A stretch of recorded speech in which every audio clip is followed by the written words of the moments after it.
ओम नमो भगवते वासुदेवाय नमः। नमस्कार, मैं ज्योतिषाचार्य वरुण प्रकाश ज्योतिष के आज के इस विशेष ब्लॉग में आपका स्वागत करता हूं।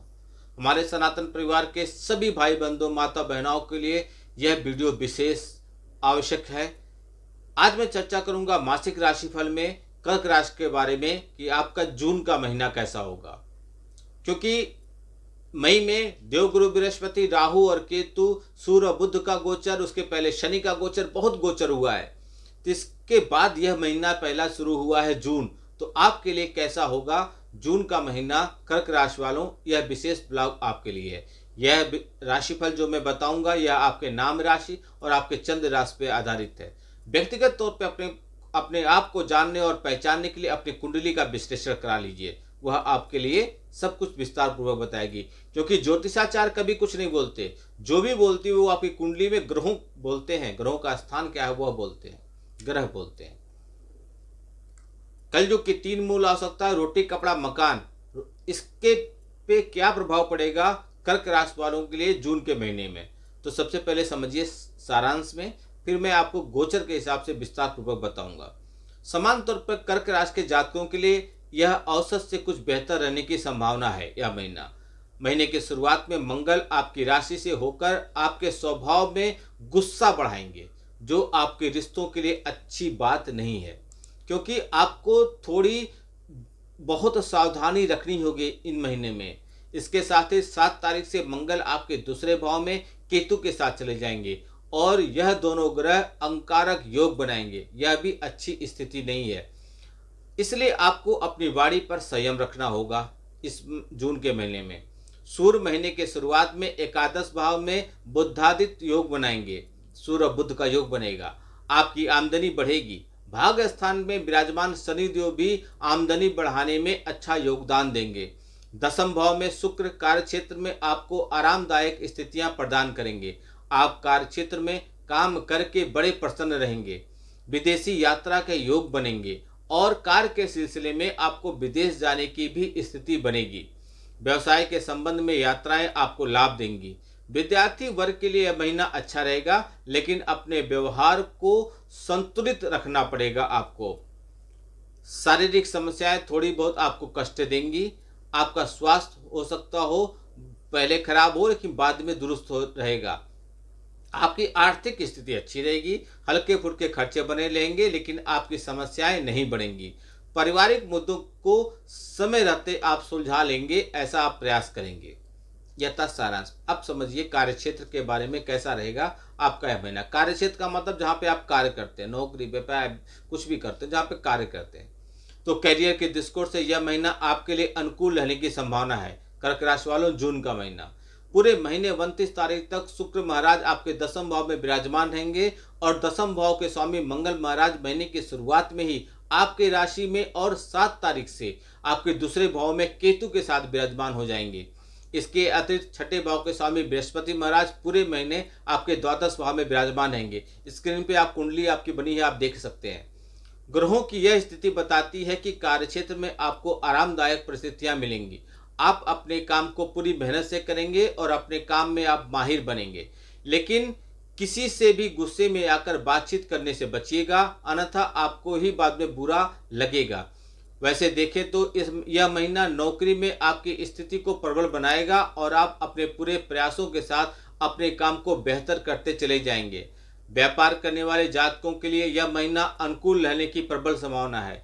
महीने की शुरुआत सप्ताह को छोड़कर बाकी का समय अच्छा रहने की ज़्यादा उम्मीद है। आप व्यवसाय से संबंधित यात्राएं भी करेंगे, जो आपके लिए लाभदायक साबित होगा और इससे व्यवसाय की स्थिति मजबूत होती चली जाएगी। आप किसी के कहे में आकर कोई निर्णय मत लीजिएगा और अपनी बुद्धिमानी से ही और किसी बुजुर्ग व्यक्ति की सलाह से ही अपने काम को कीजिएगा, सफलता और मिल जाएगी। पैसे के मामले में आर्थिक दृष्टिकोण से कैसा होगा कर्क राशि वालों जून का महीना। तो यह महीना आपके लिए उतार चढ़ाव से भरा रहेगा। आर्थिक दृष्टिकोण से पूरे महीने अष्टम भाव में राहु, दूसरे भाव में केतु और दसम भाव में बृहस्पति महाराज के विराजमान रहने से आपके खर्चों में निरंतरता बनी रहेगी, खर्चे लगातार बने रहेंगे। आपके लगातार खर्च होते रहने की वजह से आप थोड़े परेशान रहेंगे, लेकिन महीने के शुरुआत में सूर्य और बुध का एकादश भाव में होना आपकी आमदनी को बढ़ाने वाला साबित होगा।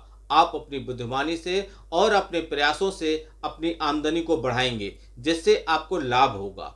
व्यवसाय के लिए की गई यात्राएं भी आपके लिए लाभ का मार्ग खोलेंगी। 7 तारीख से मंगल महाराज केतु के साथ जाकर भले ही थोड़े पीड़ित हो जाएं, लेकिन दूसरे भाव में दशमेश का जाना यह बताता है कि आप अपने काम से धन अर्जित कर पाएंगे और उसे जमा भी कर पाएंगे। पंचमेश महाराज की द्वितीय भाव में जाना बुद्धिमानी से धन अर्जित करना, यानी कि दिमाग लगा के धन अर्जित कर पाएंगे आप। शुक्र महाराज भी 29 तारीख को आपके एकादश भाव में जाकर आपकी आमदनी को और मजबूत कर देंगे। इस महीने आप अपनी बुद्धि के इस्तेमाल से धन अर्जित कर पाएंगे। व्यवसाय निवेश करने से आपको लाभ मिलेगा और कुछ मित्रों के सहयोग से भी आपको आर्थिक रूप से सफलता मिलेगा। शेयर बाजार में जो आपने पहले निवेश किया होगा उसका आपको अब आर्थिक दृष्टिकोण से ज्यादा लाभ मिलेगा। स्वास्थ्य के दृष्टिकोण से यह महीना आपके लिए उतार चढ़ाव से भरा रहेगा। महीने की शुरुआत में मंगल महाराज आपकी राशि में होने से आपके अंदर क्रोध बढ़ेगा। अष्टम भाव में राहु, नवम भाव में शनि, दसम भाव में बृहस्पति और दूसरे भाव में केतु की उपस्थिति होना स्वास्थ्य समस्याओं को किसी न किसी रूप से बढ़ा देगा, इसलिए आपको सावधानी रखनी चाहिए। इस महीने आपको आंखों का खास तौर पर विशेष ध्यान रखना चाहिए, क्योंकि आंखों में समस्या होने की स्थिति बन रही है। महीने का उत्तरार्ध अपेक्षाकृत अनुकूल रहेगा, क्योंकि इस महीने स्वास्थ्य में अच्छी सुधार देखने को मिलेगा। बुध महाराज 7 तारीख को आपके द्वादश भाव में चले आएंगे और 15 तारीख से सूर्य भी द्वादश भाव में प्रवेश करेंगे, तब स्वास्थ्य में सुधार देखने को मिलेगा। लेकिन कुछ नई समस्याएं आ जाएंगी, जैसे पैरों में दर्द, जोड़ों में दर्द आपको इस महीने परेशान करेंगी। संक्रमण के किसी चपेट में भी आ सकते हैं आप। प्रेम और वैवाहिक के लिए कैसा होगा? जो लोग प्रेम करते हैं, विवाह नहीं हुआ उनके लिए, और जो विवाहित हैं वैवाहिक जीवन के लिए कैसा होगा? तो सबसे पहले समझिए प्रेम वालों के लिए। यदि आप प्रेम जीवन की बात करें तो महीने की शुरुआत में सूर्य और बुध पंचम भाव पर दृष्टि डालेंगे और मंगल महाराज जो पंचम भाव के स्वामी हैं वह आपके प्रथम भाव पे होंगे। यह स्थिति प्रेम संबंधों के लिए अच्छी हो सकती है और आप एक दूसरे को बहुत अच्छे से समझ पाएंगे। आपके अंदर परिपक्वता बढ़ेगी, एक दूसरे की गलतियों को नजरअंदाज करेंगे और खूबियों को पहचानेंगे। वास्तव में इससे आपके रिश्तों में एक नया बल मिलेगा और आप अपने रिश्तों को पूरा तवज्जो देंगे। 7 तारीख से मंगल महाराज आपके दूसरे भाव में जाकर वहां से पंचम भाव को देखेंगे और ऐसे में परिस्थितियों में आपके कुछ कमजोरी आएगी, क्योंकि वहां मंगल केतु के साथ पीड़ित हो जाएंगे। आपके अंदर गुस्सा बढ़ेगा, आप आक्रामकता के साथ होंगे, आवेश में आकर कुछ गलत बोल देंगे। आपको इसी से बचना है, अन्यथा रिश्तों में तनाव बढ़ेगा। ज्यादा विकृत हो जाने पर रिश्तों में टूटने की भी नौबत आ जाएगी। हालांकि महीने के अंतिम सप्ताह में स्थितियां कुछ हद तक अनुकूल हो जाएंगी। 29 तारीख से शुक्र आपके एकादश भाव में जाकर पंचम भाव को देखेंगे और रिश्तों में रोमांचित भरे पलों को लेकर आएंगे। विवाहित जातकों के लिए महीने की शुरुआत कमजोर रहेगा, क्योंकि मंगल की पूरी दृष्टि सप्तम भाव में होने से आपके रिश्तों में टकराव के योग बनेंगे। इसके बाद मंगल आपके दूसरे भाव में चले जाएंगे, जो जीवन साथी को स्वास्थ्य समस्याएं से परेशान कर देंगे। परिवार के दृष्टिकोण से कर्क राशि वालों जून का महीना औसत रहेगा।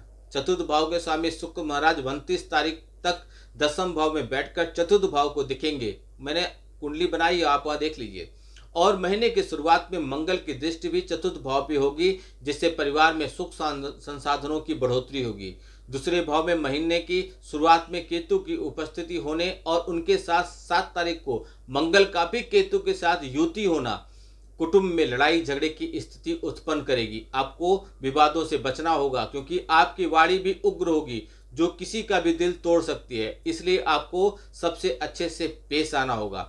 22 तारीख से बुध महाराज आपके राशि में प्रवेश करेंगे और आपकी बुद्धि को सही दिशा में देने का प्रयास करेंगे, जिससे आप परिस्थितियों को संभाल पाएंगे।